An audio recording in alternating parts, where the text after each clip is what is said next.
You're listening to the Armchair Ninja podcast. Here is your host, Rich. Hello, everyone, and welcome back to the Armchair Ninja podcast. It is Thursday, May 12th, 2016. My name is Rich, and with me, fresh from Las Vegas, is Bijan. How you making out? Yo, what up, man? I'm doing good. Just to start out with, huge shout out to Rich over here, who was super patient and waited up throughout the night. It's pretty late out here just to record this for all of you. Yeah, I just came back from a 7.5 hour drive. I'm in rough shape, but I'm good, man. Let's do this. Yeah, it's a shout out to you for making it back in time to actually record. So we'll press through. Bijan may be unusually quiet this time. We'll see how we make out. Hey, no hangover. That's all I gotta say. I'm good. That's good. That's good. Anytime you come back from Vegas in one piece, that's a good sign. Man, I don't know how I am in one piece.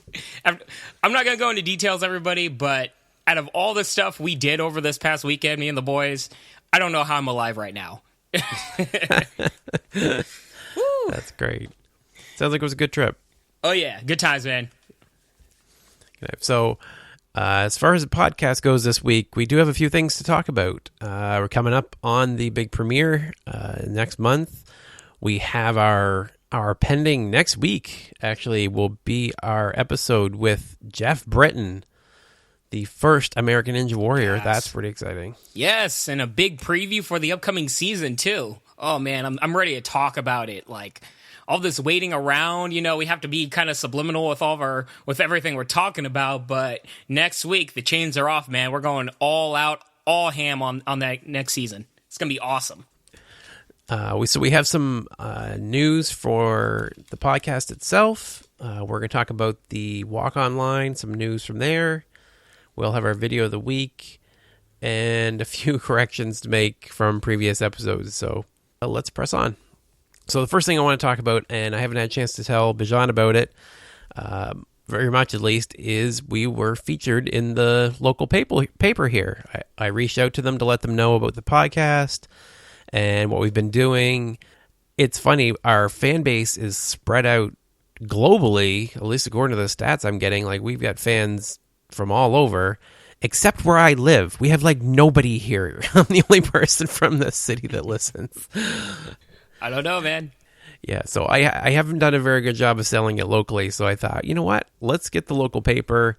That way we'll get the name out there. And I'm basically trying to loop in local podcasters too, right? So this area of Canada, it's similar to New England for the U.S., right? So we call it the Maritimes. I just want to kind of get more maritime podcasts to kind of link together with and brainstorm and everything. So yeah, that was the idea. Yeah, you're bearing the lead, man. Let's talk about this photo that you took for them. It is, this photo is amazing for everyone that hasn't seen it. You have to go out your way. Go to, Armchair Ninja Podcast Twitter and just see this photo. It is quite amazing. Got this dude chilling on an armchair couch, of course, right? With his mic stand, just with the most ridiculous grin on his face, being like, yeah, I made this. What up? That's right. That's right. I am dude. So I haven't even seen the paper yet. They posted the picture online. It's behind a paywall, so everybody can't read the article, unfortunately. But I'm going to be going out, and it should be in the actual paper by the time you're listening to this. So that'll be exciting. I'll post some pictures with the paper once it's released. So everybody, go to the Twitter, see this photo, give him crap. That's all that matters. Yeah, that's the important part. So yeah, it was really exciting to talk to her. It was kind of cool to.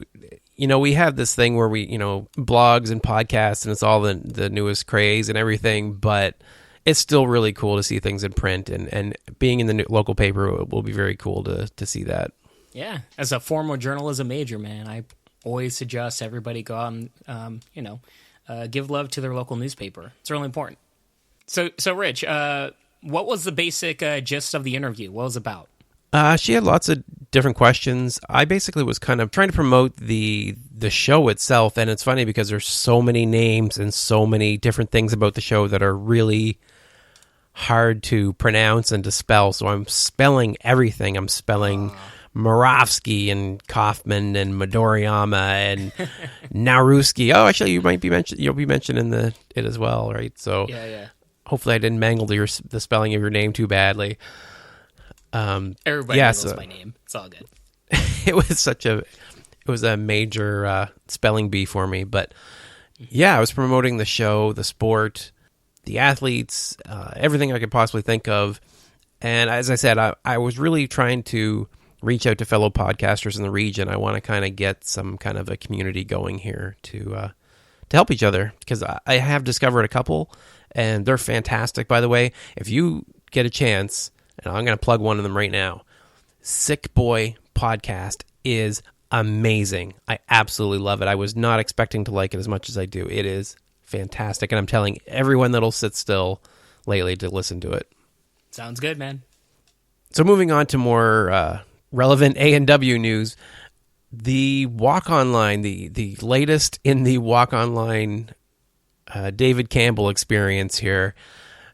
So David Campbell is in Oklahoma City in the Walk Online, has been for the last 2 weeks. Whoa. Yeah, the Walk Onlines are sick, man. How 2 weeks? You can't expect someone to, well, obviously they will, but they need to fix that. You can't have 2 week lines for these things. That's just not fair to anyone.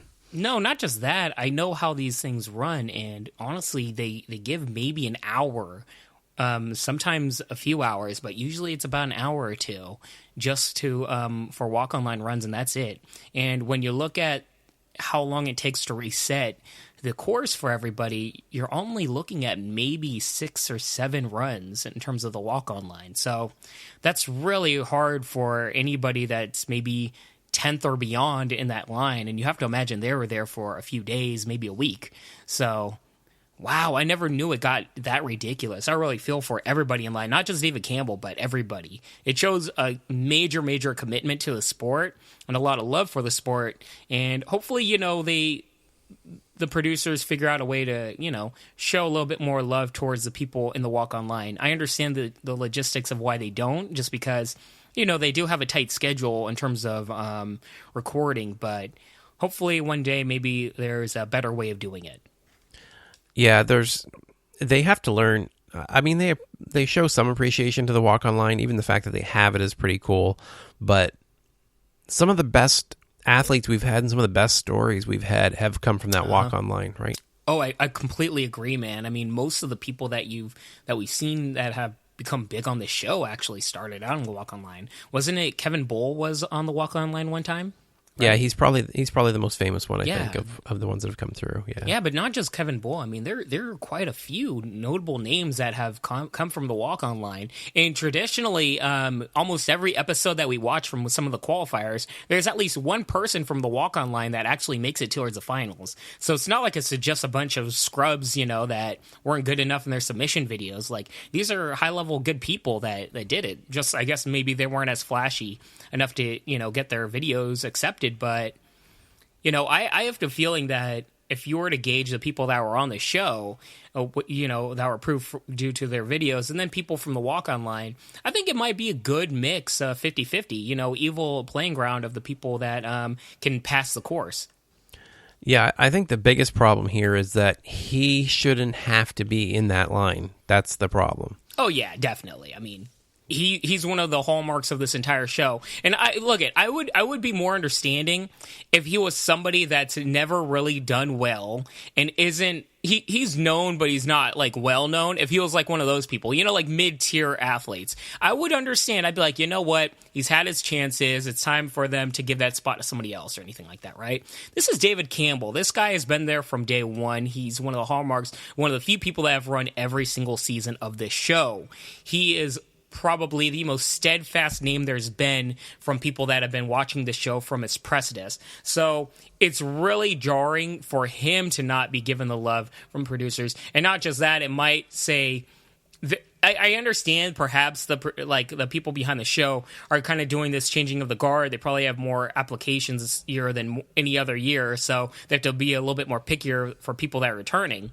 However, this particular person, David Campbell, should not be included in terms of the people that they can just swap and scrub out. He is a namesake that I have a feeling a lot of people go to every single year.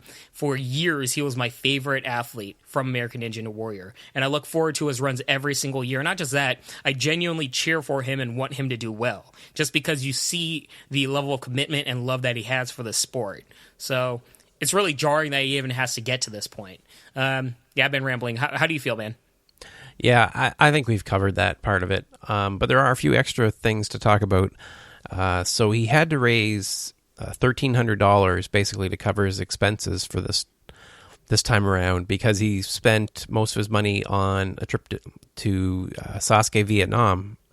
Oh, cool. Which is another Ninja Warrior competition. So he was running low on funds, and he reached out, and he surpassed his goal. So that was good. It was $1,500 last I checked. So, well, it's really good to see that the community, is supporting him. And once again, that shows that there are people out there that really want to see him on the show.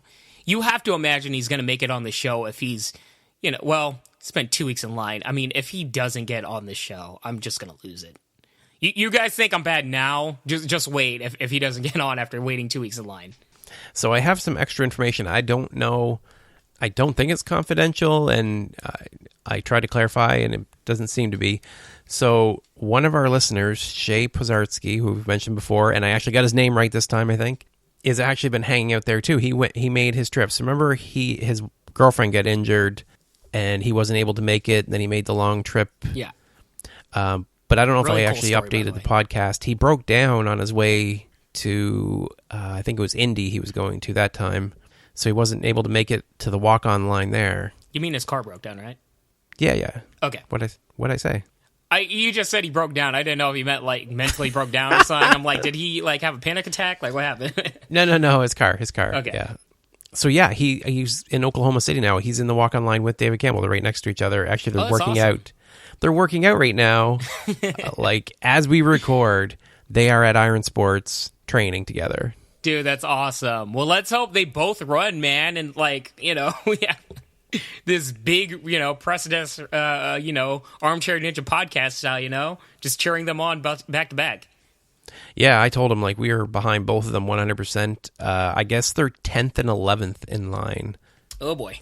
Yeah, and I was cringing when you said, "Oh, I'd hate to be somebody in 10th place," or "Oh, geez, that's exactly where they are." So you better hope that they at least give 2 hours worth to the people in the line. Oh man, okay, yeah. Anyway, if they do an hour, they're not making it. That's all I have to say. After seeing the runs, I'm like, Oh boy. Yeah, Shay says David's look as an animal, and he is going to make it to Vegas if he goes. He is more determined than he's ever been. He's just. Yeah, I was actually going to bring this up because one thing that I was thinking about on the drive home, and trust me, everybody, I had a long time to think about this. When you're in a position, I can't speak for David Campbell. I don't know him. I've never talked to him, so I can't, speak on how he would react. However, I'd say most people in a situation like David Campbell's, it's a very pivotal moment this season, more importantly than any other thing, when he runs this course, because it's almost do or die. And I'm not talking about from his perspective towards the show's producers or anything. It's more of psychologically, this particular run can have a major impact, both positively or negatively, towards David Campbell's prospects looking in the future. Now, he's a lot more headstrong than most people, so it might not necessarily be for him, but most people in this situation, it could, where you've already gotten kind of the shaft from the producers. Or, whoever chooses. I shouldn't say producers because I don't know who chooses these runs. But whoever's choosing them, you've kind of gotten the shaft from them already. So now now is the time where you really feel like you need to prove something to a lot of people. Does that make sense, Rich? Oh, yeah, absolutely. Yeah, it all comes down to this, really. Yeah. And if he fails on the second obstacle, I could genuinely see him really questioning a lot and perhaps becoming very downright, and really down on himself. And I really hope it doesn't go down that way. But I also see, even if he just passes the qualifier, I have a feeling it's going to rejuvenate him and mentally just plow through. And not just that, when your back's against the wall and you feel like everything's against you, that's genuinely when people really go hard. like everything I'm hearing, it sounds like he's going to be really driven, and we might see a whole revitalized David Campbell this year. Because I have a feeling he's going to come out blazing hard. I think he's going to go ham on this course, man. Yeah, that's what we're hoping for. We're hoping to see him clear stage 1 this year. Yeah. But once again, he tends to overlook small obstacles, and I worry that it's not going to be one of those ninja killers, the big ones. It might be just some small transition obstacle that he's not thinking about that might get him, and that's what worries me. But if he was able to fix those minor mistakes, he is definitely somebody to look forward to, especially this year. I'm really interested to see what his mind frame will be like and how he, just genuinely how he runs this course this year. Because honestly, we could see various different mindsets from him. I'm really interested to see how he is. Yeah, and you know who I'm really excited to see David run, but I'm actually just a little bit more excited to see Shea run after everything he's been through and the support he's shown the podcast. Shea is one of those unexpected runs, I guess, for this year, that it's one of those, there's going to be a few people that I know from watching their online videos and other things that I wouldn't have known if it hadn't been for the podcast, and it's going to be really interesting to see those people run. Yeah, it's going to be even better, right? Shea is going to be an interesting one. I really hope they promote his story getting to the walk-on line this year, because he's got a really, really good story that is almost picture-perfect made for their vignettes, when they go to the really somber stories behind everybody and their commitment to getting there. His is tailor-made for that. So I really hope they highlight that story, because it's a really good story. And yeah, just genuinely, you can see from the videos that he's just a really likable guy, and I think he's gonna be really popular if he gets on the show. Yeah, and even if he doesn't, if you check his Instagram and stuff, it's funny because from going from place to place and doing all this stuff, it's like he got to hang out with Casey Catanzaro, he get to work out with David Campbell. I mean, it's really kind of some good consolation prizes there, even if he doesn't get on. Yeah, he's got to meet his fair share of Ninja Warrior stars, right? Yeah. So best of luck to both of you if you're listening. Major luck. We're rooting for you guys. Absolutely. So speaking of bad luck and being overlooked a little bit, our video of the week this week is one of our listeners, Eddie Hilburn, who we totally unintentionally overlooked. It was a month and a half ago, practically. We're really sorry, Eddie. Month and a half ago? Yeah, it was like late March. Come on now, Rich. What happened was we were recording, and as we finished recording, I checked my mail, as I often do, and I saw this email from Eddie basically letting us know about this video that he had of his run for one of the UNAA competitions. And he basically just missed the deadline for being in that week's episode. So like, okay, well, we'll make sure to respond to it and take care of it by next week. And it just totally slipped our mind. By the time we recorded again, we had totally missed it. And I feel awful about that, but we're making good for it now. That's all that matters. And honestly, it's a really good video. Definitely everybody check it out. It's really interesting because we finally get to see some footage from one of the UNAA, courses, one of the runs, and it looked like a really fun time. I mean, it was a lot of people there. The course was actually pretty well made, and he ran really well too. So all around, it's good stuff. Yeah, so some background. It's for the as we said, for the UNAA. He took third place at the Ninja Park in Albuquerque, and that was on March 26th. So we're actually coming up on the next phase of that region. I think it's the regional finals, maybe, that are coming up soon, that we'll be rooting for him in that. So he looked really comfortable through the first part of the course. I liked the course. It was really good, very traditional, I guess, a lot of very familiar obstacles. But right at the beginning, he had to climb over a cargo net, and I've never seen it. It looked really difficult, not just because they had so much slack in it. What was up with that? It was the slack from the net. So a lot of the cargo nets that we traditionally see, it's really thick and a little bit more tighter. This cargo net was very thin. It was very thin material and cloth, which can be a little dangerous if you have somebody that's heavier. It can rip and the person can fall on their back or their neck. But, that's here or there. It's a cargo net, so it's probably tough enough. But it is thinner, and it was very, very loose, which I actually really like, because the looser a cargo net is, and anybody that's been on these definitely know, that slack is the major hard part of cargo nets. And when you see this guy do it, you can just genuinely see how hard and difficult it is to get up this thing from the back, like when you're upside down, because you really have to go the extra mile to not only grab the next rung, but really step in deep with your feet to placate your footing, so therefore you don't fall down because the slack is so extreme. Yeah, it's good stuff, man. And not just that, they had some other cool stuff. The Doorknob Grasper had an appearance here, and I just want to tell everybody, the Doorknob Grasper is one of those really underutilized, or I guess not given the respect it deserves in terms of